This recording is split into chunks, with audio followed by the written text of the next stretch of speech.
Senhoras e senhores, sejam muito bem-vindos a mais um super, hiper, mega, ultra episódio do Foguete Sem Ré, o meu, o seu, o nosso foguetão.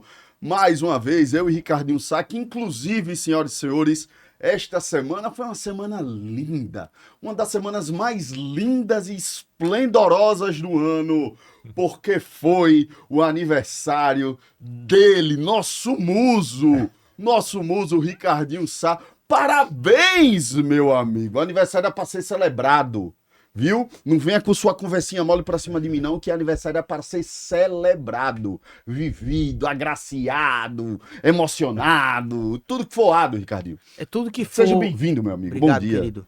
Bom, na verdade, essa semana que a gente tá lançando o episódio 133, 133, digamos que já tenha Ricardinho, duas tá semanas repetindo. que 133. já foram 2 semanas, né? Sim, verdade. Da data mas cuja. quando a gente tá gravando esse episódio... Tá, tudo bem. Vamos considerar a gravação, então. Inclusive, aproveitando, roda a vinheta. Chama a vinheta.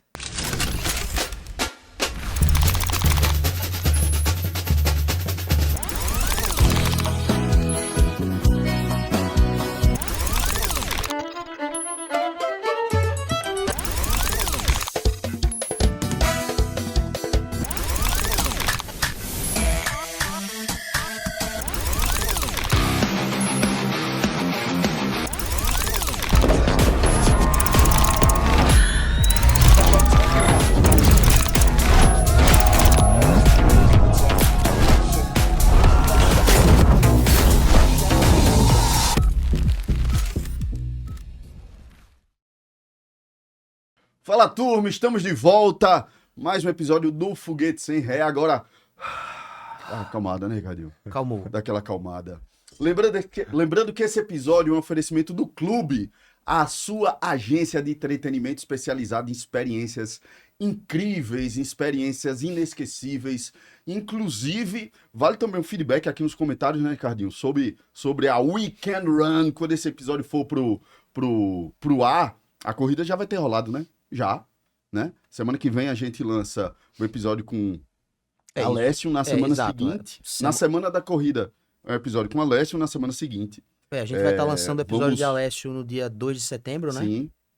E esse aqui a gente vai estar lançando no dia 9 de setembro. Ah, boa, adoro o número 9. 9? 3 vezes 3 dá quanto, Ricardinho? Dá 9. E qual é o episódio de hoje? É o 133. 133. Ou seja, se a gente multiplicar 3 vezes 3 dá quanto? Dá 9. E se somar com 1? Se somar com 1 dá 10. Será que o episódio de hoje é um episódio 10, Ricardinho? Nossa! Garoto! Inclusive tem tudo a ver, essa piadinha sem graça, tem tudo a ver com o episódio de hoje, né? 100%. Não, obviamente que o nosso convidado seja um convidado sem graça, muito pelo contrário. Mas a né? questão da Muito pelo lógica da contrário. conta Mas a lógica, e tudo né? mais A faz sentido. matemática, né? Sim. E eu estou curioso, Ricardinho Sá. Antes de entrar na apresentação do nosso convidado, preciso terminar nos mexendo o nosso Claro. patrocinador, né, desse episódio de hoje. Não esqueça que, se você clicar no link que está aqui na descrição ou ler esse QR Code que está à minha esquerda aqui na sua tela, você terá acesso a diversas possibilidades de viver, de sentir um dia inesquecível participando de um evento assinado pelo clube, né, Ricardinho? Exatamente. Ok? Valeu? Deu bom? Mexendo Turma, bem feito. Nosso convidado de hoje me deixa um tanto curioso para este episódio 133. Por quê? Tem uma expectativa. Toda vez que eu encontro uma pessoa genuinamente de exatas e me conecto com ela, uma pessoa genuinamente de humanas, né? Acredito que essa combustão, né? Não que seja uma química, né? E também não quero que seja uma física, né? Porque um cara desse tamanho não tem intenção nenhuma Apesar de criar de que uma conexão física com ele. Apesar de que matemática, química, física tem tudo a ver também. Sim, matemática, química, física, mas também como é que a gente consegue fazer essa relação entre humanas e exatas para criar uma combustão de conteúdo, né, Ricardo? Caramba, bicho. Gostou? Eu vou deixar pra você agora que você foi mais bonito do que eu nisso aí. Gostou, turma? Nosso convidado de hoje é um convidado especialíssimo. Muito bacana bater esse papo hoje com ele.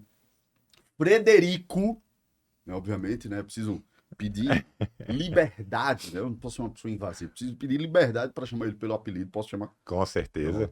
Fredão, foi um cara que sempre foi bom em matemática, né? E ele sempre ajudou ali os amigos dele a estudar, certo?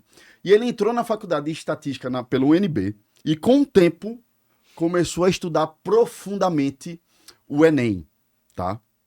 Em 2014, na verdade, não 2024 nem 2004. Em 2014 ele começou a fazer a prova. Desde então ele faz a prova do Enem todo santo ano. E ele não faz a prova somente de matemática, não. Ele faz a prova de todas as matérias, todos os assuntos e tal. E em 2017 ele criou o projeto chamado Mente Matemática. Na pandemia, né, ele migrou para online, né, todo esse movimento de transformação digital da educação que a pandemia impulsionou, na verdade acelerou, né, Ricardinho? Acho que Foi um acelerou catalisador. um catalisador, Foi né? uma palavra que muitas pessoas usaram. Antecipou uns 10 anos, né? Sim. Uns 10 anos, talvez. Tá, ele migrou para online e a plataforma ele começou a ganhar grande alcance, né, impactando até hoje mais de 13 mil alunos em todo o Brasil.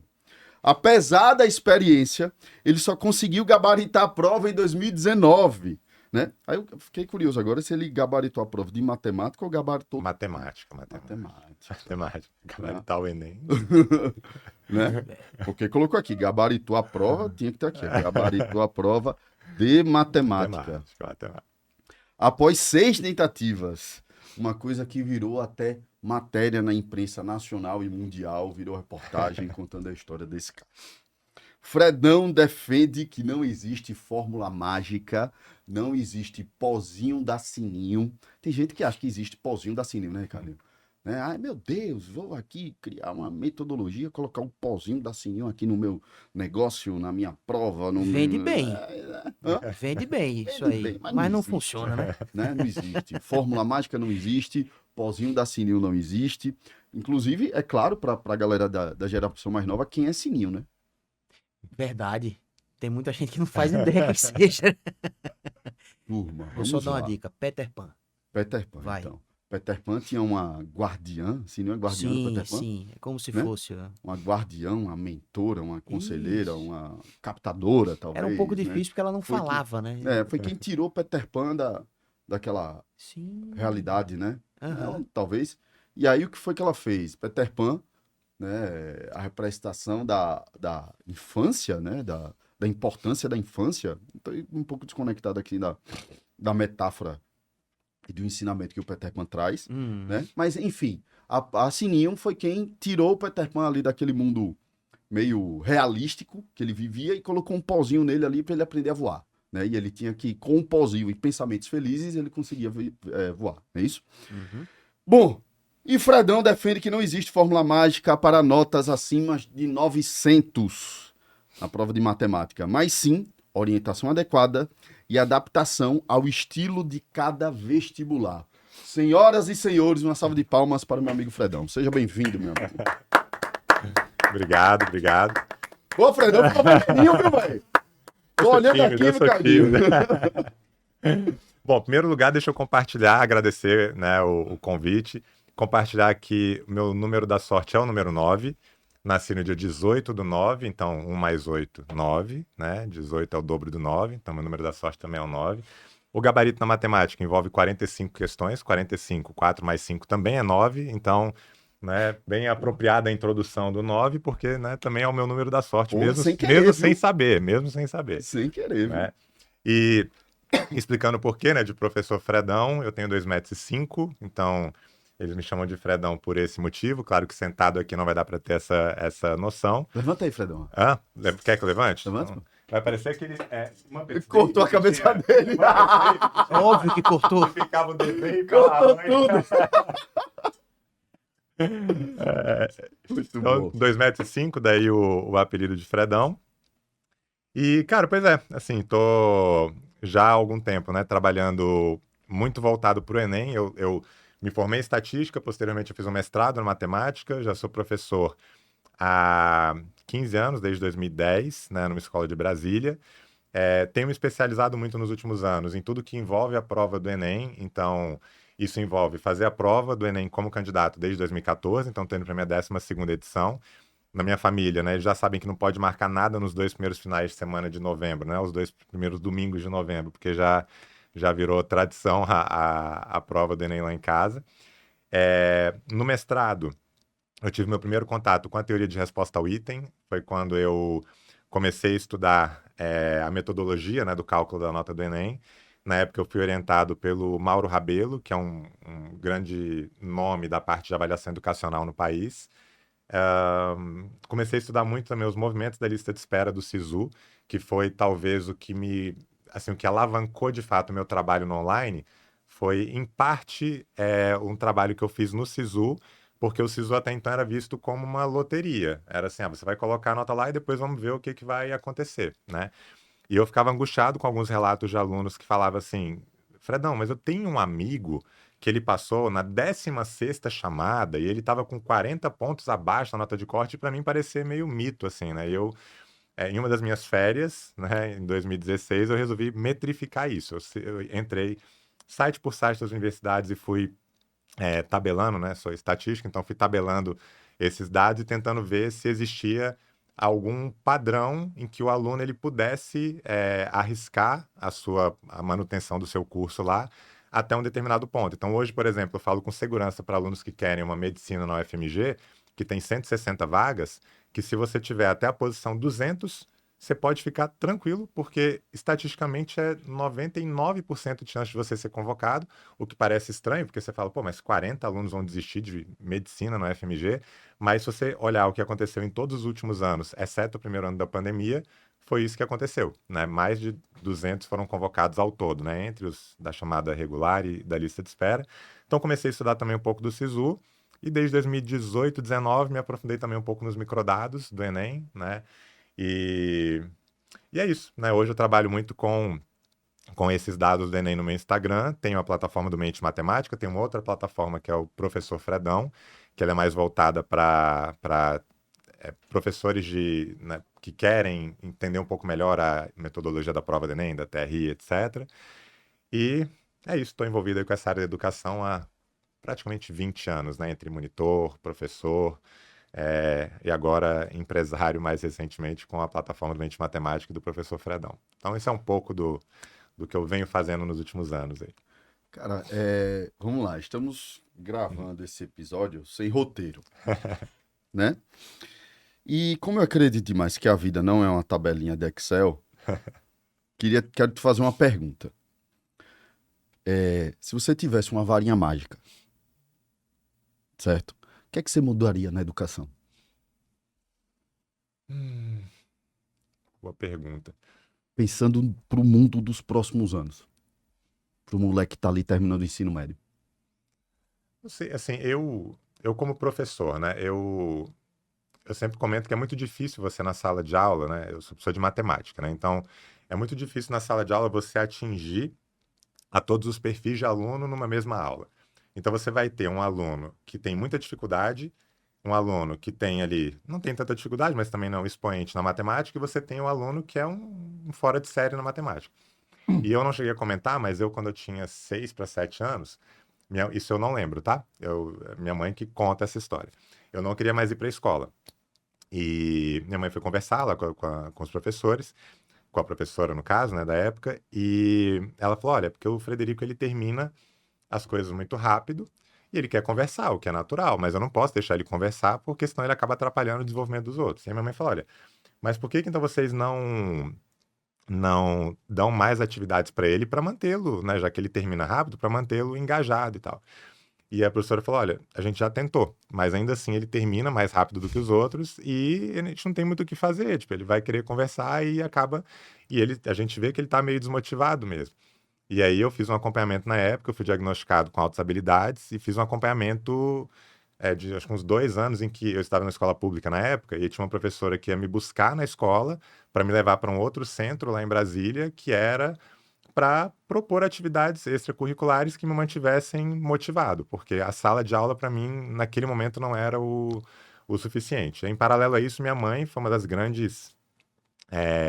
das pessoas que me ajudou muito nessa fase, porque percebendo que eu tinha essa facilidade para o aprendizado, né? Um pouco mais na matemática, mas eu tinha uma facilidade para aprender de maneira geral.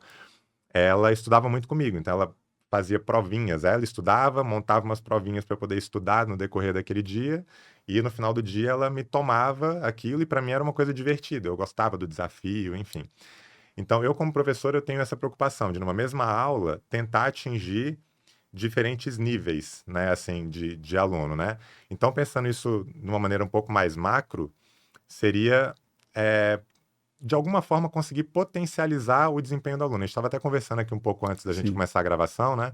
Um pouco nessa linha, assim, assim, se eu tivesse hoje uma escola que eu pudesse moldar de uma forma, né, que eu acredito seria, a gente vai ter ali o conteúdo básico, porque não vai ter, né, um pozinho mágico lá para o aluno aprender, mas teria linhas, né, de trabalho que pudessem potencializar o desempenho de cada aluno. Porque o aluno que tem muita dificuldade de matemática, não adianta você tentar fazer uma aula, que é o que eu tentava na minha aula de aprofundamento, porque ele vai acompanhar 5, 10 minutos. Os outros 30, 35, ele vai só fingir que está tentando absorver alguma coisa e, né, naquele momento ainda não está preparado para aquilo.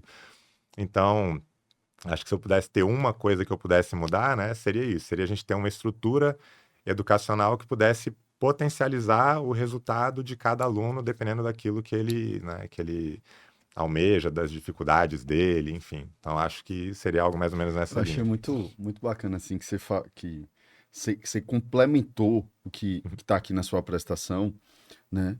Que no seu pergaminho que a gente fala aqui, você falou sobre adaptação, orientação adequada, né? E que não existe fórmula mágica.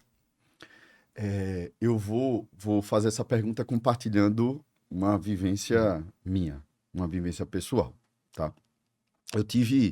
Na minha formação, eu tive a sorte, tá, de começar a fazer o que eu faço hoje muito novo. Eu costumo dizer que eu comecei a empreender, eu estava na escola ainda, né? Comecei a empreender, eu tinha ali 16 anos. Meu primeiro CNPJ foi com 18 anos, certo? Logo quando eu saí da faculdade. E quando eu entrei na faculdade. E quando eu estava ali na escola, no meu segundo, terceiro ano, eu já tinha uma consciência, né? E aí eu não consigo classificar se foi por conta da minha criação, se foi por conta de influência da escola, porque quer queira, quer não, foi uma escola tradicional, né? Não tradicional na metodologia, mas tradicional, né? Matemática, física, etc. Só que ali no segundo ano eu já identifiquei que eu era generalista, certo? E eu queria cursar algo no ensino superior que me trouxesse essa visão mais generalista, certo? E aí eu pensei em administração ou publicidade e acabei indo para publicidade. E aí no meu terceiro ano, só tinha uma universidade, né, ali em 2002, só tinha uma universidade que ensinava publicidade aqui em Sergipe, e a concorrência era 1 para 1. E aí eu pensei, velho, eu não vou investir energia no meu terceiro ano para entrar numa faculdade que a concorrência é 1 para 1. Eu só preciso não zerar a prova, né? E aí, velho, eu comecei a fazer evento no terceiro ano. Comecei assim. E fui lá, não zerei a prova, fiz uma puta redação, né? E entrei na faculdade e a minha vida começou.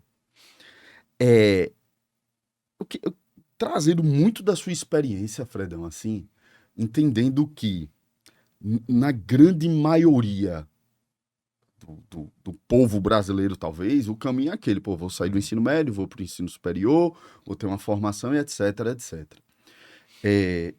E toda essa transformação que o mundo está passando, né? Que, no final das contas, quando você entra no ensino superior, você está buscando uma profissão, né?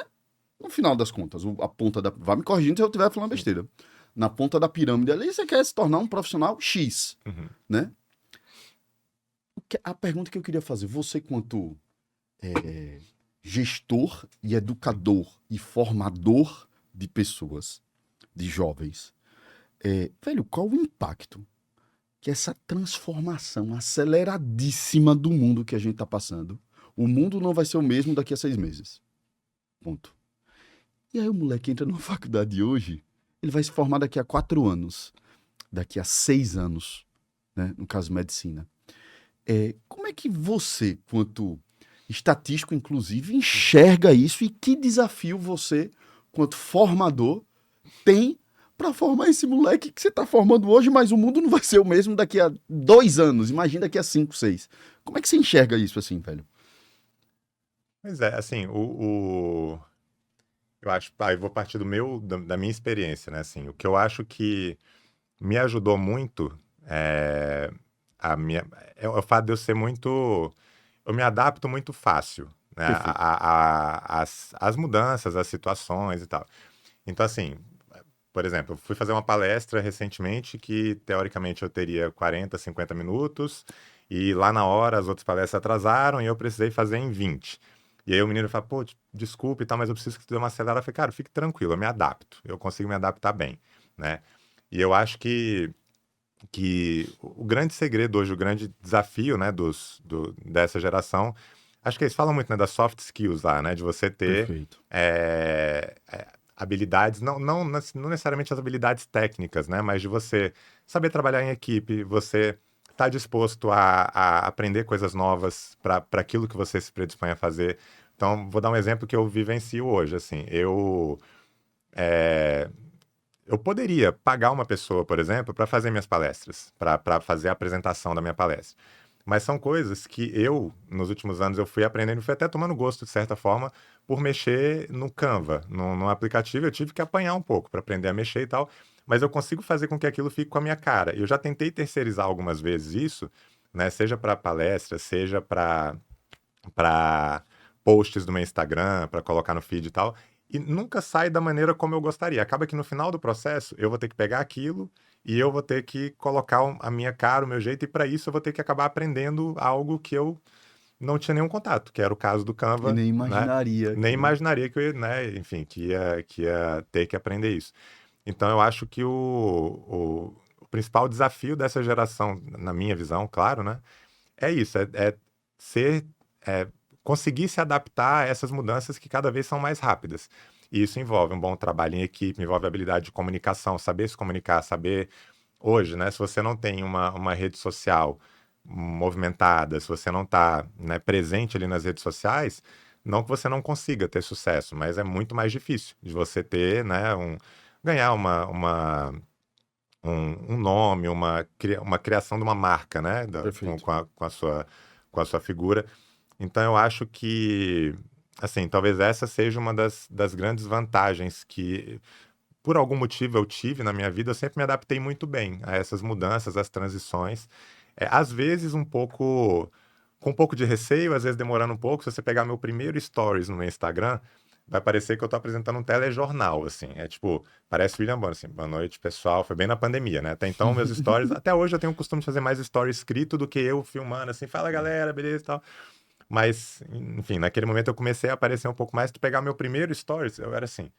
Então, pessoal, com a pandemia a gente teve que ficar agora 2 semanas com a escola parada, porque acabou que eu virei meio que o rosto do pódio, que é a escola que eu trabalho Sim. lá em Brasília naquela época, de comunicação com os alunos, né, nas redes sociais e tal, no momento em que a gente tinha que se comunicar também pelas redes sociais.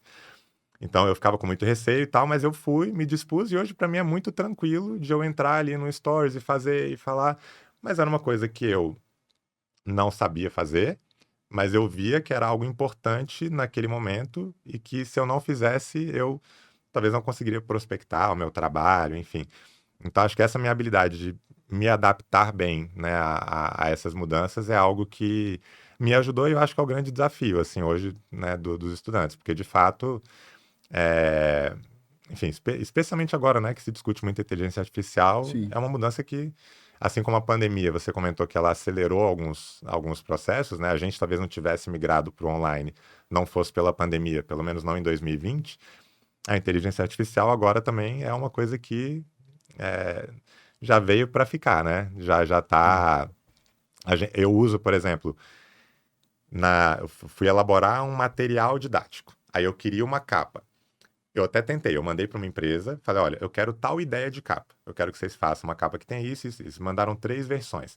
Não gostei de nenhuma, não chegou nem perto do que eu queria. Aí eu fui lá no chat GPT. Na época o chat estava começando a criar as imagens. Chat, eu queria uma imagem assim, assim, essa tal. Em 5, 10 minutos, né, ele deu várias opções. Eu adorei uma, mandei essa para a empresa poder fazer e ajustar o título, os locais que queria, e pronto, resolveu o meu problema. Uma coisa que eu tive que esperar, sei lá, 3 ou 4 dias para me mandarem uma prévia, para eu não gostar, o chat GPT foi e resolveu em 5, 10 minutos para mim. Né? Então, já é uma realidade e hoje quem conseguir usar isso, né, de uma maneira crítica, porque também tem esse problema, né? Hoje eu vejo muito aluno estudando, por exemplo, pelo chat GPT, e eu já fiz testes, né, de chat, quero que você resolva tal lista de linguagens, me dê o gabarito dessas questões. E ele errava algumas, e mesmo confrontado com a resposta correta, eu perguntava, você mantém a sua resposta? Ó, o gabarito oficial foi esse. Você mantém a sua resposta ou você altera? Em alguns casos, mesmo ciente do gabarito, ele mantinha que não era aquele gabarito, que era um gabarito outro, por uma outra análise que ele tinha feito da prova.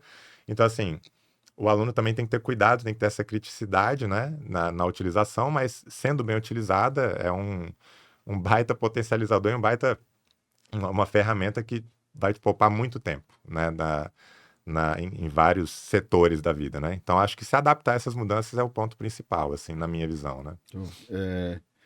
Eu costumo dizer que a gente está passando por um novo iluminismo, assim, Uhum. né? Porque a revolução que a inteligência artificial está fazendo é a mesma revolução que a internet fez, né? Velho, eu fui dar uma palestra essa semana, e aí o que é que eu estou fazendo com as minhas palestras? Eu deixo todo o começo da palestra 100% personalizado para o público, certo? Vou dar uma palestra para corretores de seguros. Eu personalizo tipo, os 15 primeiros slides para aquele público, trazendo dados profundos para aquele público, né? Eu fiz isso com médicos, né? Eu fui dar uma palestra no Congresso de Empreendedorismo e Saúde, né? E queriam que eu falasse da importância do empreendedorismo hoje para a carreira de medicina, para a carreira do médico. Eu personalizo todos os primeiros slides com dados profundos, tudo tirado do ChatGPT, certo? E aí eu estou estudando muito sobre inteligência artificial, e aí o que é que eu faço? Eu pego aquele público e começo a alimentar a IA para ela trazer comportamentos de mercado referente àquele público. Meu amigo, a palestra fica no nível. Porque eu começo a dizer, olha, 90% dos corretores de seguro isso, e o mercado é isso, não sei quantos bilhões, e essa taxa aqui não sei o que lá. Aí o cara ali, cheio mesmo, como que esse cara, né? Mas pura e simplesmente é para trazer os highlights, para ter aquela distância de público, assim, né? E o mais incrível é que, tá só começando. Sim. Tá só começando. 2, não tem volta. Certo? Não tem volta. E 3, que para mim isso é o mais fantástico. Os meus filhos vão ser nativos de inteligência artificial. Sim. Nós estamos aprendendo, Uhum. né? Provavelmente, os erros que a inteligência artificial comete não são erros dela. São erros nossos no treinamento. no né? treinamento dela. Concorda? Uhum. Ou seja, e o mais incrível é que os meus filhos vão ser nativos de inteligência artificial e o que vai acontecer é a omnichannel, assim, né? Em todos os canais e a gente ali com a inteligência artificial rodando em todos os canais. E aí veja que louco, assim. Teve uma declaração CEO de algum lugar, velho, eu acho que CEO do Google, alguma coisa assim, falando que eu não, abre aspas, a citação dele, eu não entendo como tem gente ainda estudando medicina ou direito. Né? E a gente tava falando nos bastidores, eu nem sei se é o tema aí do nosso papo, velho, mas estamos aqui conversando. A gente falando ali nos bastidores como você tem sentido essa transformação também em relação aos jovens, né? Essa iniciação de mudança de comportamento e percepção quanto, porra, não é medicina somente o único caminho do mundo, né? E o melhor caminho do mundo. Queria que você falasse um pouquinho sobre isso, principalmente porque muito se fala também sobre tecnologia. E talvez eu vou dar uma colocação enviesada, certo? Para mim, empreendedorismo tinha que ser matéria básica. Básica, certo? Eu tenho um big dream, assim, de eu conseguir desenvolver uma metodologia de ensinar empreendedorismo para os meus filhos na escola de um guri de 3, 4, 5 anos, tá? Por quê? Por conta do generalismo, entende? Hoje eu vejo amigos meus médicos, os mais bem-sucedidos são aqueles que se tornaram empreendedores. Hoje eu vejo amigos meus médicos indo para treinamentos, congressos e capacitações sobre vendas, sobre gestão, sobre liderança, né? E aí, quando eu vejo uma história como a sua, de um cara professor, estatístico e em determinado momento ele vira uma chavinha na vida dele e começa a empreender, Uhum. né? Eu queria que você comentasse sobre essas duas, Tá. entende? Aham. Sobre essa transformação da percepção do estudante, né? Desse mercado de trabalho e sobre como foi essa sua transformação assim. Tá. Vou começar pela segunda parte de vendas, porque tem uma história que é engraçada. O melhor emprego que eu já tive foi quando eu vendia bala na porta da minha escola. Que era uma brincadeira, na verdade. Eu tinha, sei lá, 9, 10 anos, eu acho. E aí eu tinha um amigo meu, um vizinho, que vendia din-din. Não sei como é que é o nome, como é que vocês costumam chamar, se é din-din, chup-chup, geladinho. Geladinho, né? Ah, é geladinho, É, lá a gente chama de din-din. E aí ele vendia din-din e aí eu comecei a vender com ele fazendo as contas para dar o troco, porque eu era bom de matemática, então vamos lá, e eu, né, fazia a parte do troco. Até que eu resolvi empreender sozinho. Falei, não, agora eu vou vender balas lá na porta da escola. Mas na verdade era uma grande brincadeira, mas foi o melhor emprego que eu tive, por quê? Porque minha mãe comprava as balas, eu ia lá para a porta da escola, né, vendia, e o lucro era todo meu. E eu ia comprar minhas revistinhas na banca e tal. Então, assim, foi o melhor emprego que eu já tive. Era zero custo. Minha mãe comprava. E não era uma coisa que, tipo, eu trabalhava para levar dinheiro para casa. Era para eu ter esse senso de responsabilidade. Eu queria, gostava e ia lá comprar minha revistinha. Aquilo para mim era uma coisa legal. Mas naquele momento eu descobri que eu era um péssimo vendedor. Porque eu nunca esqueço uma vez que uma menina foi comprar. Ela comprou um monte de bala. Desceu do carro lá dos pais dela, comprou um monte de coisa e deu R$ 5. E aí ela pegou um monte de moedinha e tal, e ela tinha R$ 4,95, R$ 4,96. E eu era muito cartesiano, assim, quando eu era criança. Acho que até por conta das altas habilidades, eu era muito 100% correto, assim. Aí ela, poxa, só tem R$ 4,96. Aí eu, tá, mas R$ 4,96 não é R$ 5, né? Aí ela voltou no carro do pai dela e eu só vi o pai gesticulando assim, tipo, não sei o quê. Fim das contas, a menina devolveu as balas, não comprou e eu perdi aquele meu lucro de R$ 5. Isso em, sei lá, quando que foi isso? 97, 96, talvez. Pô, era muito dinheiro, R$ 5 Sim. pra mim. E eu vi que ali eu não era um bom vendedor naquele momento. Mas, de fato, né, para ir para o online, né, e ter uma plataforma própria e tal, eu tive que me tornar um bom vendedor. Mas eu sempre prezei, e eu acho que eu acabo transparecendo isso, né, na minha comunicação. Eu nunca gostei de vender pelo medo, vender pela escassez e tal. Eu tenho uma linha, não sei se você acompanha esses caras do marketing, eu não acompanho praticamente nenhum, mas eu gosto muito do Leandro Ladeira, que ele é lá de Brasília, o Ladeirinha. E eu tenho mais ou menos aquela pegada, assim, do Ladeira, tipo, olha, meu produto é bom. Ele vai causar uma modificação em você, ele vai ser positivo para você. Mas também, se você não comprar, você não vai morrer, não. Sabe? Tipo assim, eu sou mais nessa linha. Então, eu sou muito transparente, assim, e eu acho que isso... E eu produzo muita coisa gratuita também. Então, eu acho que isso acaba gerando essa sensação, assim, do aluno. Pô, mas ele já produz tanto gratuito que eu quero ver o que é o pago. Né? Eles até brincam assim, pô, se ele já produz isso gratuito, imagina a qualidade do pago. E eu falo, cara, a qualidade é a mesma. O mesmo esforço que eu coloco para o que é gratuito, eu coloco no pago. Né? Mas, de fato, assim, eu, como professor, eu sabia do meu potencial, né, na matemática e tal, mas, óbvio, quando eu levo isso para o online e começo a vender, isso aí é uma outra escala, né? Hoje eu poderia viver 100% do meu online. Eu ainda tô no presencial, até estava conversando aqui antes com o pessoal sobre isso, né? Eu tô muito pela gratidão que eu tenho à escola que eu comecei e tal, mas eu não precisaria hoje do presencial. Mas, de fato, eu tive que me tornar um empreendedor, né, em algum momento. Não tão cedo como você, meu primeiro CNPJ ele veio em 2020, né, com Mente Matemática, mas talvez até por algo que você comentou, talvez por não ter sido exposto a isso, né, Sim. talvez por não saber dessas possibilidades. Porque, por exemplo, eu sempre fui um cara que foi muito bom em matemática.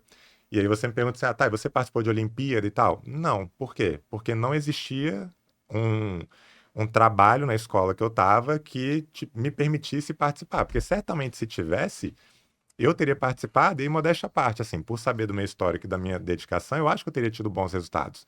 Mas eu nunca participei porque eu nunca tive essa fagulhazinha. Alguém falando, olha, você já escutou falar sobre a Olimpíada Brasileira de Matemática? Porque se tivesse, eu ia falar, não, como é que funciona isso? Quero saber, e aí talvez eu tivesse até caminhado por outra área, sei lá, gostei tanto que aí resolvi fazer uma faculdade fora, ir para um ITA, IME, não sei o que poderia ter acontecido.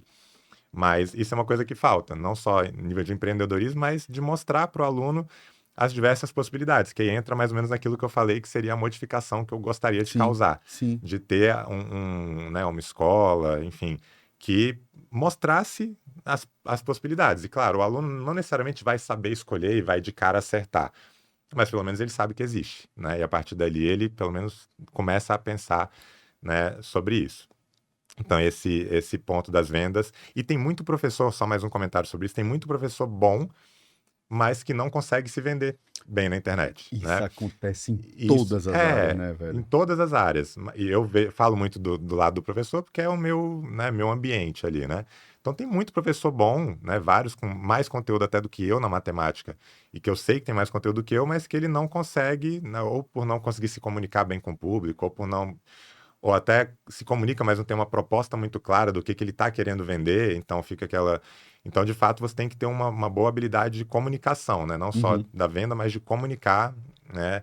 Isso em todas as áreas. No meu caso, como professor, acho que foi fundamental. E o outro lado dessa mudança, né, que você comentou, recentemente no Enem USP, início do ano, saiu um ranking das maiores notas de corte, né? E é claro que isso é meio viesado, porque vai depender do número de vagas, vai depender dos pesos de cada componente e tal.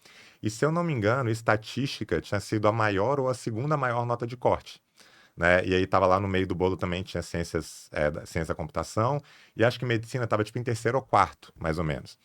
E aí eu tenho um grupo com a galera da estatística, né, os meus veteranos e tal lá, de 2007, 2008, e aí a mensagem que eles mandaram quando isso aconteceu foi: a favela venceu. Tipo assim, postaram o negócio da Boa. estatística, teve a maior nota de corte no Enem USP, né? Claro que isso aí, enfim, tem.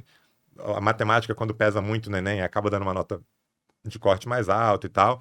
Mas eu acho que também é, certo modo, uma mudança nessa linha, né? De cursos que até então não atraíam tanto a atenção, né, muito voltado para dados, para ciência da computação, para estatística, e que agora, com essas mudanças todas, né, começam a ter uma concorrência maior já como reflexo disso, né? Parte do meu trabalho de coordenação presencial hoje lá no colégio em Brasília é um serviço de orientação para alunos do terceiro ano. Então, basicamente, o aluno chega e fala: Fredão, olha, eu fui bem no PAS, que é um programa de avaliação seriada, mas eu não sei se vai ser o suficiente, eu queria que você me ajudasse aqui a montar um plano de estudo, a entender quanto que eu preciso tirar para poder passar para medicina, ou se eu vou migrar para um outro curso, porque eu já não tenho mais nota para medicina. E fazendo esse trabalho nos últimos 3 anos com alunos do terceiro ano, eu já tenho sentido uma modificação grande. Antes eu atendia 80% dos alunos eram alunos que queriam medicina, e hoje não vou saber mensurar exatamente quantos, mas muitos hoje já caminhando para essa área de ciência da computação, estatística, de dados de maneira Dados, sim. geral, né? Então, já tem até algumas universidades que estão abrindo cursos, né, de inteligência artificial, o que até tem um professor da UNB lá em Brasília, que ele até critica um pouco isso, que ele fala: cara, como é que você abre um curso de inteligência artificial, que é um negócio que ele vai se formar daqui a 4 anos, mas o que está agora, ele é meio que um contrassenso, né? Sim. Mas aí E é, mas exato. faz sentido. Mas aí entra toda a questão, uma questão mercadológica também, né? É legal para a universidade abrir um curso de, pô, se a pessoa confia ou não, né, que aquilo vai gerar algum resultado, são outros 500. Mas mercadologicamente fala: olha, minha universidade tem um curso de IA. A pessoa: pô, legal e tal, né? Então, enfim, eu já começo a ver uma movimentação nesse sentido, né? E do lado, falando da medicina, né? Eu também estava comentando isso aqui nos bastidores antes. Os alunos que têm entrado na medicina já entrando com uma preocupação, seja pelo aumento da quantidade de faculdades de medicina no país, seja pelo impacto que a IA pode ter no trabalho, não de todas as áreas da medicina, mas em algumas áreas certamente, né? Tem estudos já falando, por exemplo, na parte de radiologia, né, que acerta muito mais do que, né, os técnicos, enfim, e os médicos que fazem os laudos, mas já começa a ver esse movimento, assim, de pessoas que, né, queriam a medicina, mas que estão com receio do impacto que a IA vai ter. E eu tenho um aluno que há Pô, 2 semanas... você já percebe isso? Já. Eu tenho um aluno que há 2 semanas, 2 ou 3 semanas, ele mandou mensagem foi um aluno que foi meu aluno no ensino médio, ele ficou acho que uns 3 anos mais ou menos no cursinho, porque queria medicina, passou para medicina no FRJ, cursou acho que 1 ano e meio ou 2 anos, e saiu para montar uma startup de inteligência artificial voltada para elaboração de itens para simulados, modelo Enem, vestibulares diversos. Então você vê, era um cara que no ensino médio inteiro ele queria medicina, não passou, ficou 3 anos tentando medicina, foi aprovado para o curso que era o sonho dele, ficou 2 anos e saiu, né? E com certeza ele tem os N motivos dele, mas para ir abrir uma empresa, uma startup de IA para elaboração de item para prova, simulado e tal. Então, para mim, esse é né, é algo bem claro dessas mudanças, né? E teve uma outra situação quando eu cheguei a cursar medicina, né, na UNB. Numa das provas do Enem, eu fui bem, acabei sendo aprovado por movimentações características lá da lista de espera lá do SISU e entrei para medicina. E aí, numa das primeiras semanas de aula, teve um menino que era bem tímido, assim, que entrou na mesma turma que eu, e ele me falou, me cutucou assim, Fredão, posso conversar com você e tal? Eu, pode, cara. Aí ele, o que você achou do curso de estatística? Você gostou do curso de estatística e tal? Mas como é que era o curso? Como é que são as áreas de atuação e tal? E ele ficou me fazendo perguntas, eu achei curioso, porque o menino no primeiro semestre de medicina e fazendo essas perguntas. Aí eu perguntei, mas, cara, aí expliquei, conversei, falei a minha visão e tal, a minha percepção do curso, e aí perguntei, mas por que tu tá com essa curiosidade? Ele, é porque eu tô pensando em trocar. Eu tô pensando em não continuar isso na terceira ou quarta semana de aula da medicina. Tô pensando em trocar para estatística, mas eu não sei, né? Porque, né, tem toda a pressão da família e tal. E acabou que ele se formou na medicina, não sei, E né? hoje está estudando estatística. Não sei, não que eu Assim. saiba. Ele acabou de se formar na medicina, acho que faz uns 2 semestres, mas me chamou a atenção também, né? Pô, o cara na medicina e querendo saber da estatística, achei curioso, para dizer o mínimo, né? Mas acho que é um pouco dessa tendência, né? Dessas mudanças, não só da IA, mas de dados mesmo, de maneira geral, né? Para tomada de decisão. A estatística, basicamente, é isso, né? Você usar os Sim. dados para tomada de decisão, né? E hoje, cada vez com mais dado, a gente tem um problema que era um problema que no meu TCC da minha graduação, isso lá em 2010, um professor já falava, olha, eu se fosse vocês, né, ele já era um senhor, assim, tinha 70 anos, mas vocês, começando hoje, eu focaria em Big Data, que né, porque o problema, a partir de agora, não vai ser a Perfeito. falta de informação, é você saber distinguir o que é sinal do que é ruído naquele volume gigantesco de informação que você tem, né, e que aí é uma área da estatística que chama de Big Data, né, ele fala, se eu fosse vocês, eu investiria nisso, porque esse é o futuro da estatística, enfim. Então, eu sinto isso já na prática, no dia a dia, essa tendência, assim, essa mudança para essas áreas aí. Fredão, queria, mudando um pouco de assunto. Vamos lá. Você sempre foi professor tal, e em determinado momento, impulsionado ali pela pandemia, você migrou para o online, certo? Você lembra exatamente em que momento, assim, da sua jornada, em que dia, que esse mosquitinho te picou, velho? Lembro. Qual foi a minha história do online, né? O que aconteceu foi, eu tinha um aluno que chama Humberto Manarino, que ele tinha um canal no YouTube que era muito grande. Ele tinha, na época, já, isso estou falando em 2019, ele tinha mais ou menos uns 400 a 500 mil inscritos no canal dele. E quando ele parou de produzir para o YouTube, ele estava com 1.100.000 inscritos no canal dele. Ele chegou a passar de 1 milhão de inscritos, né? E o Humberto, ele foi meu aluno ele era aluno do Colégio Militar de Brasília, mas foi meu aluno de cursinho, né? Lá no Pod. E aí, eu sempre tive isso em 2010, mais ou menos, né? Logo que eu estava começando na sala de aula. E o Humberto sempre foi um cara muito bom de exatas e tal. E ele passou para a UNB e na época que ele passou, eu convidei ele para ser monitor, porque eu era coordenador da monitoria. E ele recusou, porque ele estava investindo no canal do YouTube que ele estava criando. Ele queria que o canal do YouTube dele crescesse. Isso em 2010, 2011, né? Ele já começou a produzir conteúdo.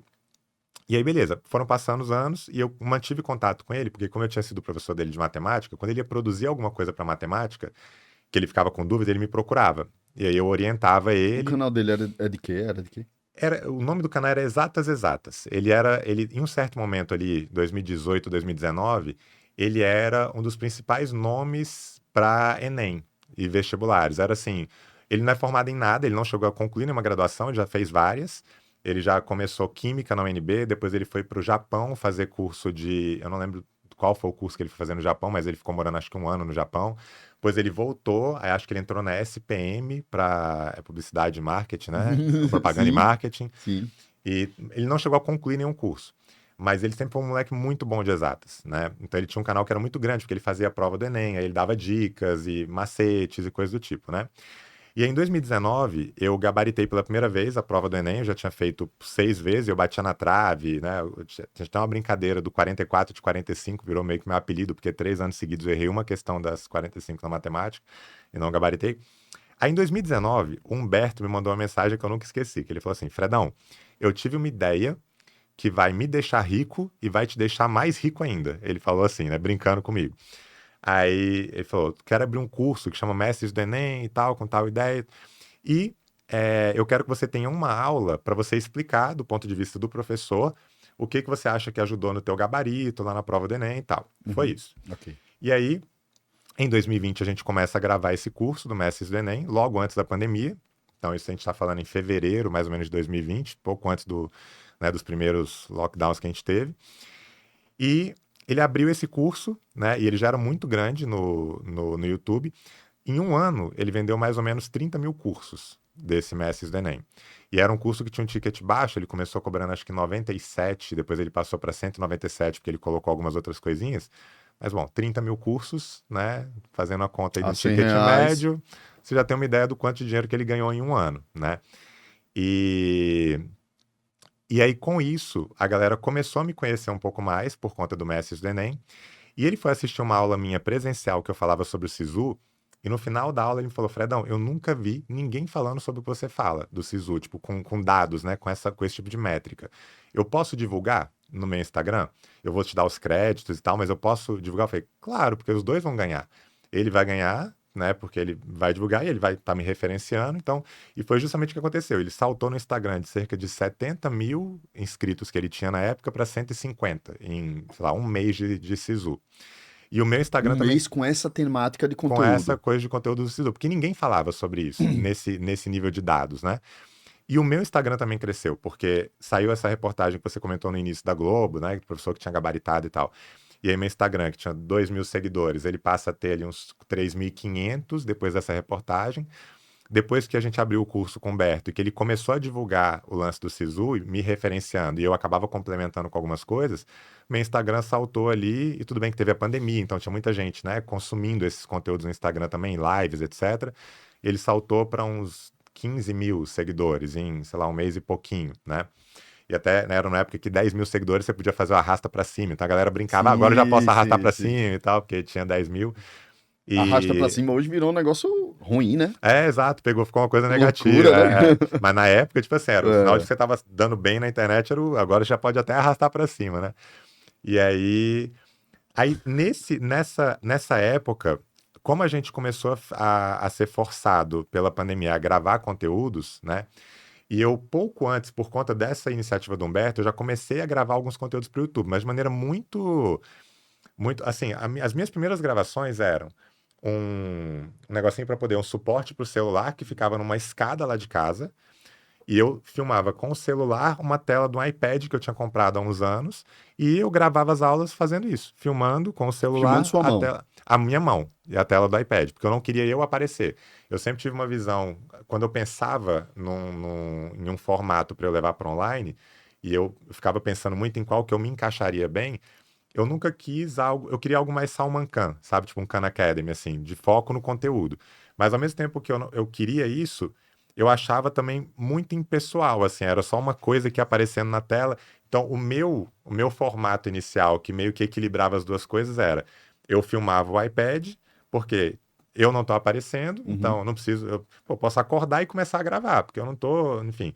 E tinha a parte da pessoalidade, era minha mão escrevendo ali, né, em cima da tela. Então, era um meio termo que foi como eu comecei a gravar. E aí comecei a gravar pouco antes da pandemia. Então, até sofri pouco na pandemia, porque um mês antes já tinha começado a gravar, então já tinha apanhado um pouco para coisa de edição e tal. Então, a pandemia para mim não foi tão traumática, porque nesse sentido. Teve professor que trabalhava comigo, cara, tinha professor que entregava prova, isso em 2020. Escrita. Tinha professor que, lá no colégio que eu trabalho, que ele não usava o Word para poder entregar a prova. Ele recortava até coisa de jornal, tipo gráfico de jornal, falava, coloca esse gráfico aqui, imagina esse professor na pandemia, né? Penou, ele penou. Mas aí, enfim, a filha dele ajudou, né? Montou todo o set para ele e tal. Enfim. E aí, esse período né? Comecei a ganhar visibilidade no Instagram. Sim. Comecei a produzir para o YouTube. Teve o curso com o Humberto que começou a dar muito certo, teve muita venda. Aí começou a ter uma pressão, entre aspas, no canal do YouTube por algo meu. As pessoas perguntavam, Fredão, mas você não tem uma plataforma sua, você não tem um curso seu e tal. Me identifiquei muito com a sua didática, gostei muito e tal. E aí eu fiquei naquela, né? Será que é o momento? Será que agora eu arrisco? Eu tava com muito tempo livre, porque pandemia, então a gente gravava uma aula que servia para 10 turmas. E aí, nesse momento foi quando veio esse estalo, sabe?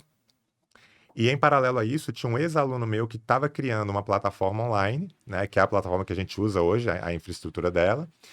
E ele me explicou o que eles faziam, qual que era a proposta. Falei, cara, beleza, a gente pode fazer a parceria, mas eu preciso disso para agosto, eu não posso perder esse timing. Porque o Enem é em novembro e eu preciso lançar um produto intensivo. Perfeito. E se eu perder esse timing aqui Isso, agora, 2020. 2020, Tá. se eu perder esse timing, não vai rolar. E aí a gente já começou a ver outras possibilidades, né? Tipo, uma Hotmart, né? Alguma outra para a gente poder colocar o curso, porque o que eu fiz com o Humberto era na Hotmart. Mas eu gostei muito da proposta deles, da Ensínio. E era um ex-aluno meu que eu confiava bastante, tinha uma baita proximidade e tal. E aí foi muito legal, porque esse meu ex-aluno, que é o CEO da Ensínio, ele já tinha uma plataforma chamada Mágico Online, que é a maior comunidade de mágicos no Brasil. E ele criou a Ensínio para ser uma escola, para ele colocar o Mágico Online lá dentro, mas como ele estava mexendo muito com a plataforma do Mágico Online, ele falou, pô, por que eu não prospecto isso para outras escolas, outros Sim. produtores? Aham. E já resolvo meu problema do Mágico Online e eu posso vender esse produto também para outras pessoas. E foi muito legal, porque como a gente precisava daquilo para agosto, não tinha como passar daquela data, ele parou toda a migração que ele ia fazer do Mágico Online para Ensínio para colocar o Mente Matemática. Então, a gente nasceu juntos. Tipo, a Ensínio, o Mente Matemática, quando você entra, ele é uma plataforma white label. Você não sabe o que está ali por trás, mas a gente Tá. usa a infra da Ensínio. Mas elas nasceram Até hoje. até hoje. Elas nasceram juntas naquele momento, porque a gente precisava abrir naquele momento. Ele pausou tudo que era do Mágico Online, porque a ideia dele era: vou migrar primeiro o Mágico Online, vou observar o que deu errado e depois eu começo a vender para outros produtores. Mas ele pausou o projeto dele para colocar o Mente Matemática, porque a gente precisava abrir naquele momento, né? E aí depois a coisa deslanchou. No primeiro dia, na verdade, a gente teve um problema, porque como a plataforma estava começando, e a gente tinha prometido bônus para os primeiros compradores, aquela Sim. coisa toda. Cara, a gente simplesmente não conseguiu vender. Porque caiu o sistema. E, tipo assim, A vida real, né, meu amigo? não, e assim, foi, acho que o pior dia da minha vida, assim, 27 de agosto, 26 de agosto. 26 ou 27 de agosto de 2020. Agora eu não lembro qual foi o dia que deu certo e qual foi o que falhou. Mas a gente começou a vender, cara, fez toda aquela estrutura de um lançamento, né? Divulgou um e-book gratuito, aí depois A fez uma fórmula semana zona, de tá. conteúdo e tal. E, cara, beleza, fez o pitch lá e fez 8 horas, então agora a gente vai começar as vendas, os 20 primeiros compradores vão ganhar tal, beleza. Deu 8 horas, nada, caiu o site. Aí 8h05, nada do site voltar. 8h10, nada do site voltar. 8h30, nada do site voltar. E a galera no Instagram. E eu, Pau. ai, cara, eu baixei a cabeça e falei, não tô acreditando nisso, velho. Tipo assim, começando um projeto e tal. Resumo, a gente não conseguiu vender. A plataforma ficou 2 horas que não voltou, não suportou os acessos. A gente não conseguiu vender. De um dia para o outro, a gente mudou toda a parte de estrutura, pegou o serviço da Amazon Web Service e tal, da AWS. Eles fizeram toda uma estrutura assim, que era uma bala de canhão para matar uma formiga. Porque eu falei, Gui, que é o CEO da Ensino, cara, amanhã não pode dar errado. Tipo, beleza, hoje deu errado, ok. A gente aumentou bônus, então, tipo assim, tinham 20 videochamadas individuais, a gente aumentou para 40. Os 50 primeiros compradores, a gente aumentou para 100, que iam ganhar um outro bônus. A gente fez uma loucura de um dia para o outro. Só que eu falei, Gui, amanhã não pode dar errado. Porque se der errado, cara, aí beleza, uma vez, ok. Aí ele falou, cara, não vai dar errado, fique tranquilo. Aí tu imagina no dia seguinte, 8 horas da noite, aí eu avisei no Instagram, falei, galera, olha só, tivemos um problema, a nossa plataforma tá começando, a gente não conseguiu e tal, mas amanhã a gente vai fazer a venda, a gente vai duplicar os bônus, expliquei tudo e a galera curtiu. E aí no dia seguinte, 8 horas, eu já não consegui nem respirar, velho. Não consegui nem respirar, assim, eu juro. Eu não queria nem olhar pro celular para ver o que estava acontecendo, porque início a gente estava com toda a equipe da infraestrutura da Ensino lá em tempo real, se comunicando e tal. Aí beleza, aí deu acho que 2 minutos, já tinham tido acho que 30 vendas. Aí deu tipo 3 minutos, 50 vendas. Aí É 5 massa minutos, 100 demais vendas. Aí isso, eu, né, aí velho? beleza, aí eu tirei Aí viu que tava aquela vendendo. pressão. Vendeu quanto ali no lançamento? Cara, vendeu muito rápido por conta desses bônus. E assim, a gente fez, na primeira venda, a gente fez acho que no primeiro ciclo, porque a gente trabalha em ciclos, né? Então a gente vendeu ali em 2020 com um ciclo que terminava em 31 de dezembro de 20. A gente fez cerca de 400 e poucas vendas, o que foi muito bom para quem estava começando, é uma plataforma Sim. nova, mas muito potencializado por conta dessa exposição que eu tive via Humberto Manarino e via Mestres do Enem. É, E aí foi isso, a gente vendeu mais ou menos, acho que uns 400 cursos intensivos naquela época. Aí no ano seguinte a gente já mais do que duplicou, vendeu 1.000 e pouco e tal, e aí, enfim, hoje já passaram pela plataforma uns cerca de 13 mil a 14 mil. De vendas mesmo foram 16 mil vendas, mas tem aluno que renova e tal, então foram Essa galera que tá, ela consegue bater 2 ciclos ou ela tá ficando um ciclo só? de aluno, Sim. tem aluno que fica 5. Tem uma aluna que está trabalhando com a gente agora, inclusive, no suporte, que ela foi aluna, ela só não foi aluna nossa no presencial, porque ela não tinha condição financeira na época. E aí, quando a gente abriu online, ela foi aluna em 2020, 21, 22, 23, 24. E aí ela foi aprovada, né, na medicina. Ela veio de escola pública, tinha uma baita dificuldade, e tal, então tinha uma base muito fraca, então ficou 5 anos lá. E aí foi aprovada e agora está até trabalhando comigo lá na parte de editoração de material, enfim, de Em média, a formatação. galera fica quantos ciclos assim? 2? 3? Em média 2, vou 2, né? colocar 2. Média 2. Assim, felizmente tem muita. A gente acaba recebendo, como é um trabalho que é um trabalho diferenciado, a gente acaba recebendo muita gente que já está perto de passar Sim. e acaba sendo aprovado, né? Então, óbvio, tem a parte do nosso mérito, mas enfim, tem muito trabalho anterior ao nosso, né, nessa aprovação também. Então essa galera fica só aquele ano, porque depois foi aprovada, esquece, né? Mas tem uma galera, assim, que faz uma vez, às vezes até faz um curso mais barato para ver, ou porque não tem condição financeira, e no ano seguinte resolve apostar mais as fichas, aí compra um produto mais caro, de um ticket mais alto, porque lá a gente tem uma esteira que tem produto de 297 para o ano inteiro, até produto de R$ 2.000 para o ano inteiro, dependendo do que o aluno procura e do nível Você de vende o pacote só e não vende a recorrência mensal. recorrência. A gente não trabalha. No momento a gente não trabalha. Pra gente, a gente nunca achou que fizesse tanto sentido pensando no Sendo ciclo de Tianes. vestibulares, assim, que Você a vende o gente, ciclo do vestibular e pronto. independentemente do momento do ano, inclusive. Tipo, se você comprar hoje, você vai ter acesso até 31 de dezembro. Se você tivesse comprado em janeiro, você teria acesso até 31 de dezembro. Se tivesse comprado na Black de novembro do ano anterior, 31 de dezembro de De 25. 2025. Então Entendi. a gente trabalha por ciclos pensando no Enem e demais vestibulares. Então o nosso formato é esse e vem funcionando bem. A gente não Tá feliz? cogita, tô bastante. Pô, não tem nem. Fredão, nessa sua jornada empreendedora, esse foi o maior perrengue que você passou? Ah, Pensando no Fredão empreendedor, não no Fredão professor. acho que foi. Assim, em termos de estresse no dia, com certeza, né? Mas assim, no dia a dia, o que eu acho que mais me incomoda, né, é porque eu sou muito perfeccionista com tudo que eu faço. Então eu não,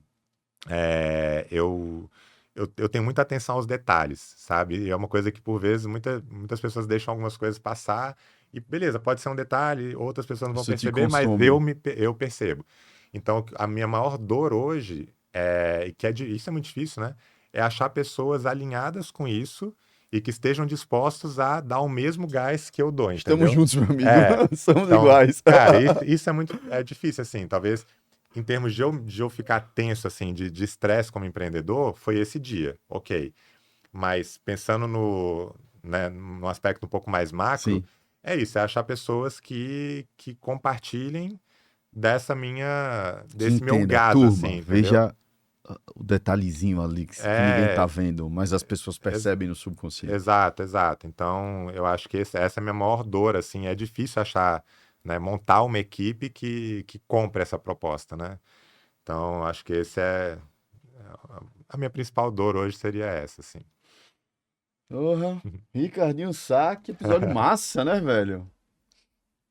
Essa questão aí que ele trouxe do lidar com o online, né? Que o seu primeiro CNPJ, o CNPJ, aliás, foi em 2020. 2020. Então a gente tá falando que você passou um bom tempo aí sem precisar se preocupar com essa questão de não ter um valor entrando ali certinho todo mês, né? Que é uma coisa que muita gente não Não para, sabe lidar. não Sim. sabe lidar. Essa Não sabe inconstância, lidar. essa instabilidade, né? Esse negócio aí da fórmula de lançamento, como você falou, a formulazinha, né? Pô, eu acho que deve ter sido como você falou. Dia 26, 27, eu falei, puta, velho, o dia do meu aniversário foi o pior dia da vida do cara. Que deve ser uma frustração grande, né, Fredão? Você Cara, se planejar e não ter um quando- resultado Quando a gente, satisfatório, né? velho, quando a gente criou o Explica em 2015, né? Dezembro de 2015. Em março de 2016, a gente lançou a versão beta, assim. Não digo nem que foi a versão 1.0. 2016, tá? Onde era meio que era tudo mato. Uhum, O que foi que a gente fez? A gente criou uma landing page uhum. de captação de leads, certo? E investiu uma puta grana em um vídeo institucional, Aham. bizarro assim. E a gente mandou rotar panfleto e foi pra porta das escolas, certo? Veja. E aí a gente o panfleto era para levar a galera pra landing page. Na landing page a gente conseguiu, nessa campanha a gente conseguiu ali mais ou menos uns 2.500 leads. Uhum. E a gente tinha aquele represamento de leads para ter o lançamento da plataforma, a abertura da plataforma.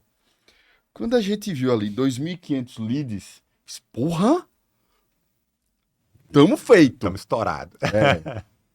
Velho, a gente abriu a plataforma.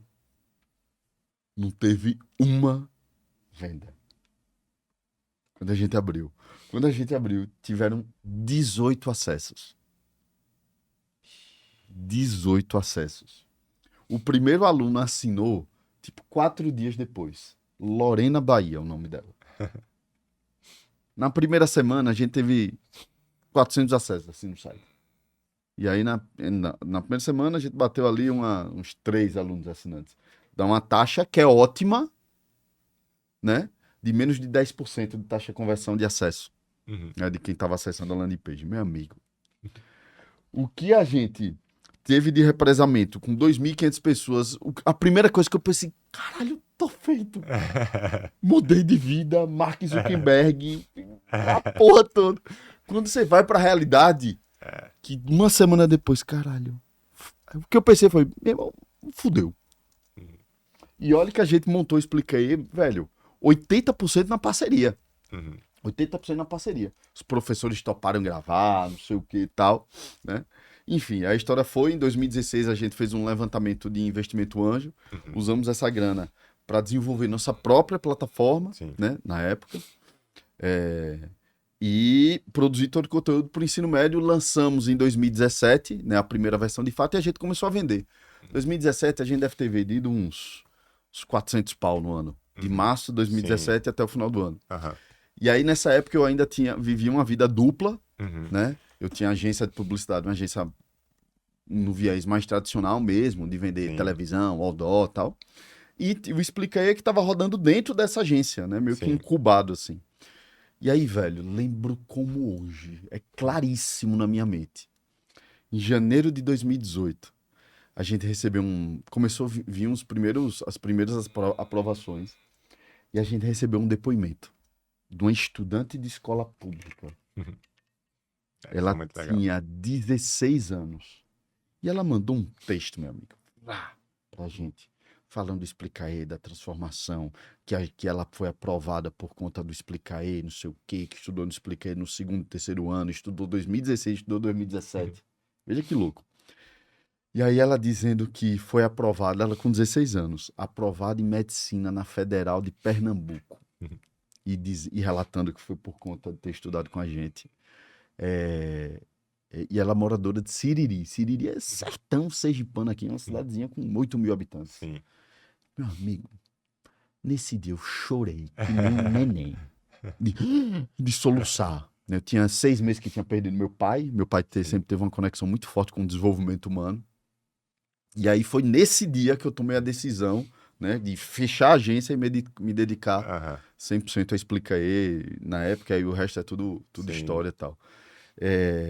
Mas é incrível, assim, como o poder de transformação da educação, né, velho? E eu não falo, de novo, não falo da educação somente de matemática, química, física, português, inglês, geografia e história, né? Mas é o poder da transformação que o acesso ao conhecimento e o conhecimento como transformador social traz. Sim. Isso, pra mim, é incrível, assim, é um absurdo, velho. É um absurdo. Foi um dos grandes, assim, se teve um benefício na pandemia foi esse, né? Muita gente boa que ficava restrita ao presencial acabou, né, ganhando. Algumas pessoas, né, não tão boas também, né? Como, né, sempre acontece, mas algumas pessoas muito boas ganharam essa visibilidade e conseguiram levar, e o Mente Matemática foi um deles, né? Assim, quando a gente até hoje tem esse padrão de dar videochamadas para os primeiros compradores dos cursos, né, de ponta lá.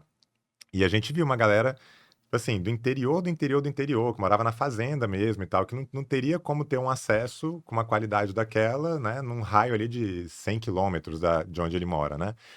E isso pra gente sempre foi uma coisa, assim, que foi muito...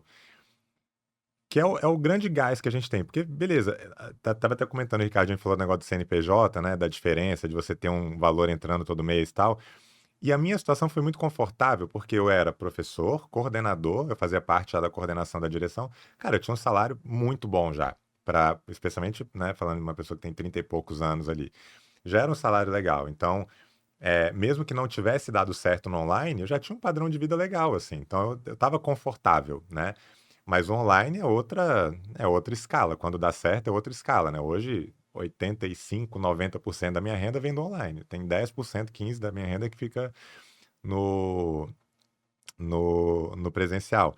Então, para mim, foi muito confortável essa transição, né? Apesar de eu temia ali, né, da questão do faturamento, a gente faz um investimento, por menor que seja, mas existe um investimento, seja financeiro, seja de tempo, que você está despendendo para fazer um evento, para fazer um material gratuito como esse.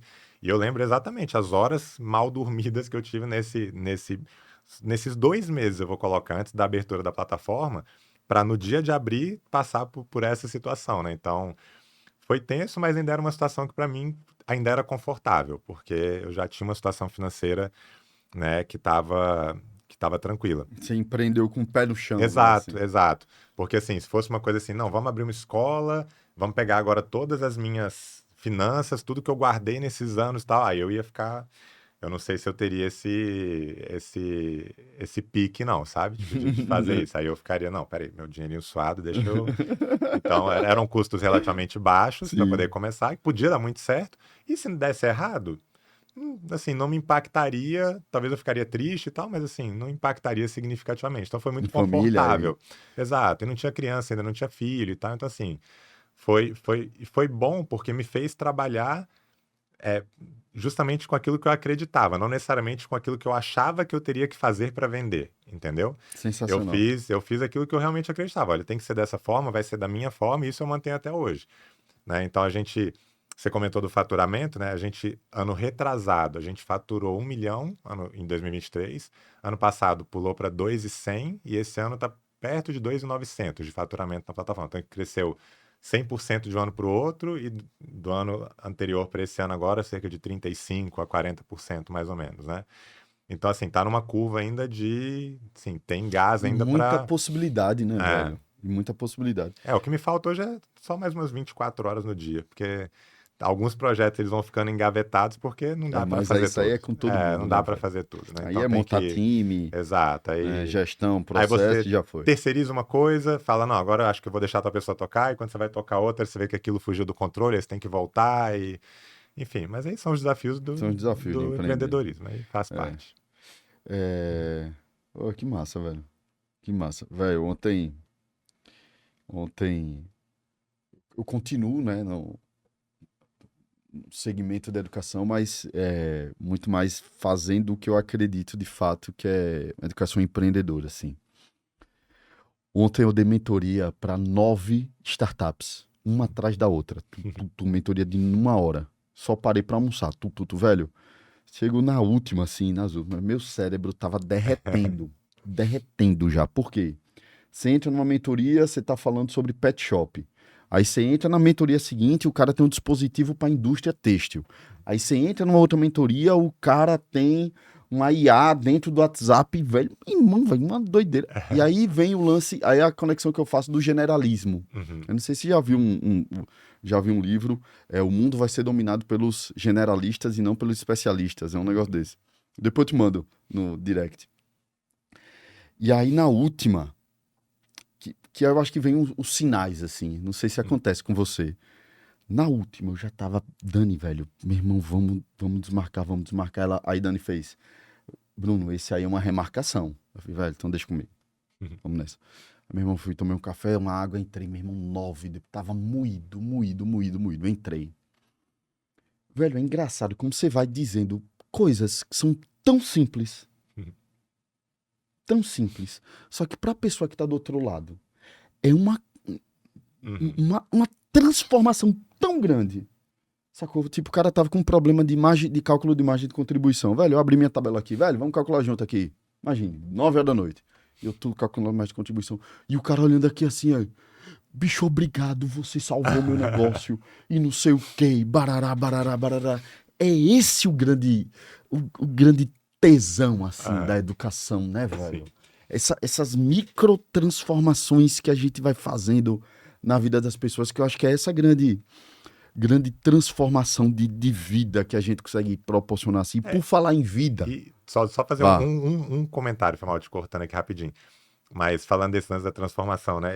Agora que eu tava vindo aqui pra palestra, né? Hoje vai ter a palestra, né? Vou fazer uma palestra aqui com o pessoal do Vita.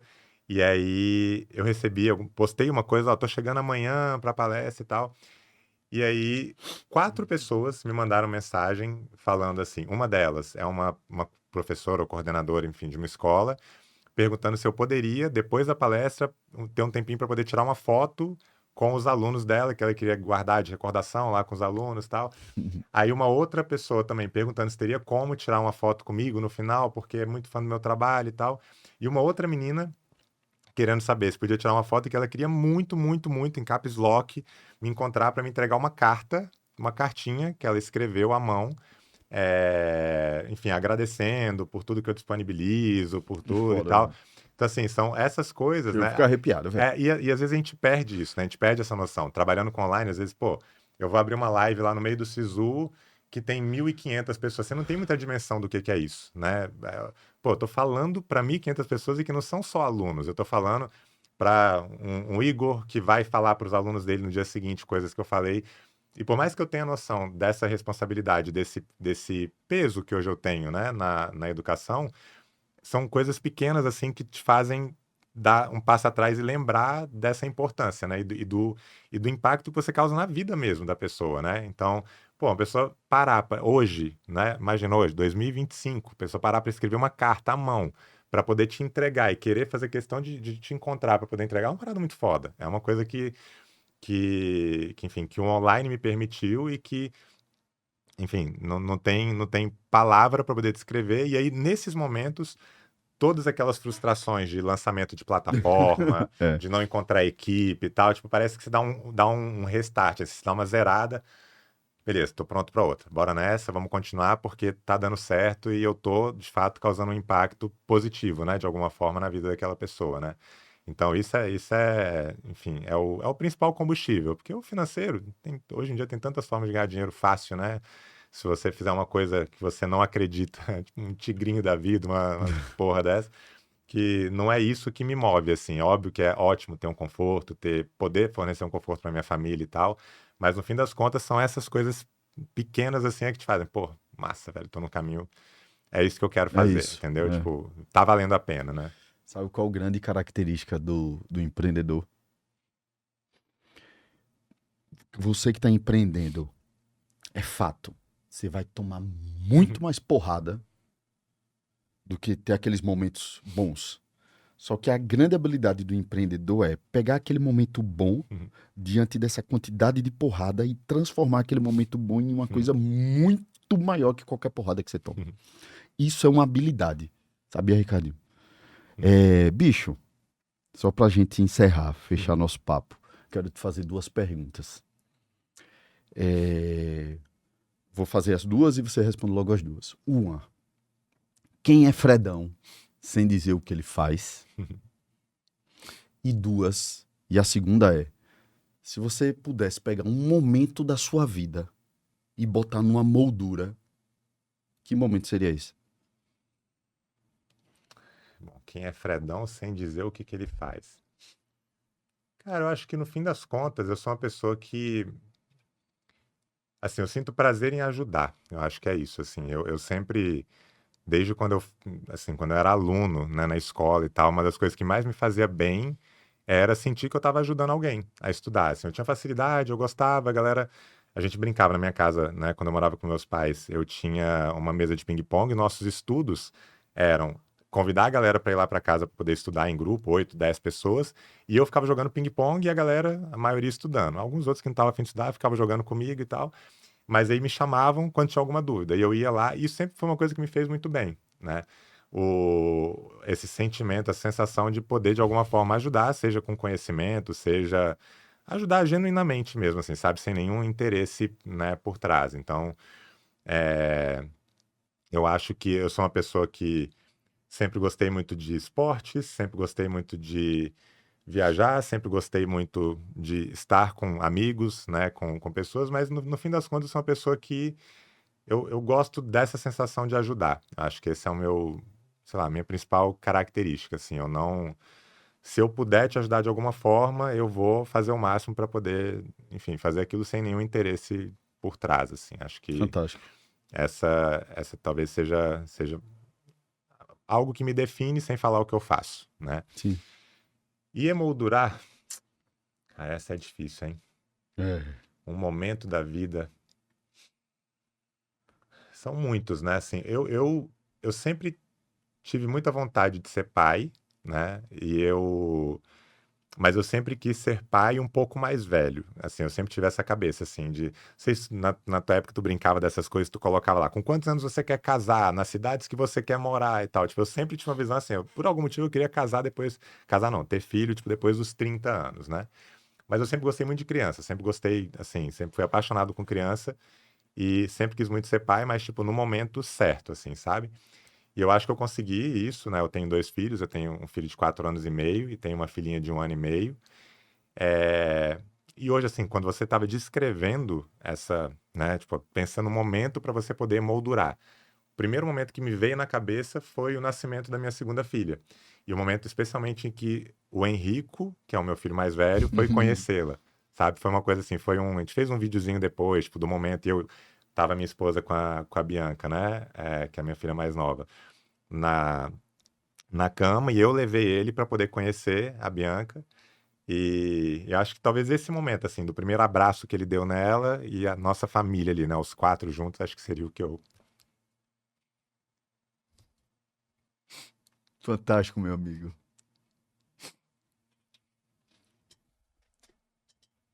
Fantástico. Fantástico. Nada acontece por acaso.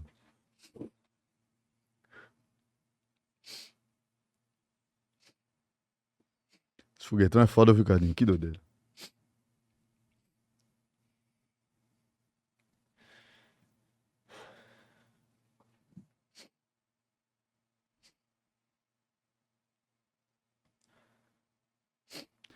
Final das contas é vida, né? É isso que importa, velho. Fredão, meu irmão. Eu acredito demais que nada acontece por acaso. Que está tudo conectado. Que obrigado pela sua disponibilidade. Obrigado pelo seu papo. Obrigado pela sua energia. Obrigado pela sua simplicidade. Que fantástico, velho. Fantástico. Que você continue ajudando a transformar esse país, né? Porque eu sou muito convicto do que eu acredito. E para mim o que é que vai mudar esse Brasil é a educação. E no meu caso, o que eu acredito é o empreendedorismo, né?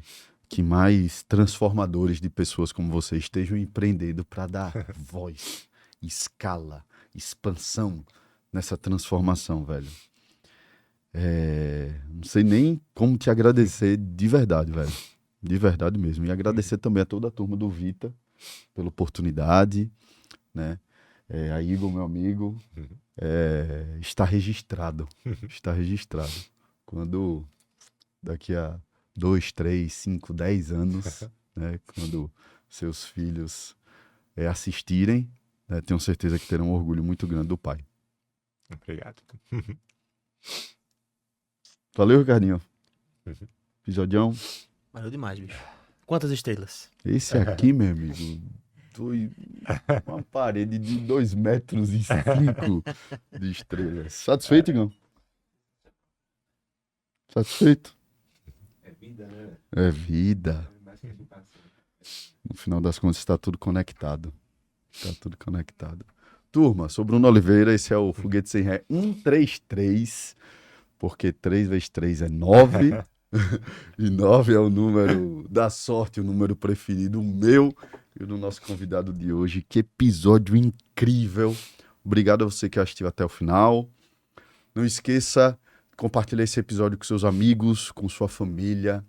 Esse é um episódio que, mais uma vez, eu tenho sentimento e crença do nosso propósito aqui, que é compartilhar a história de grandes empreendedores, grandes empreendedoras, mas no final das contas de grandes pessoas. Valeu, obrigado. Fui.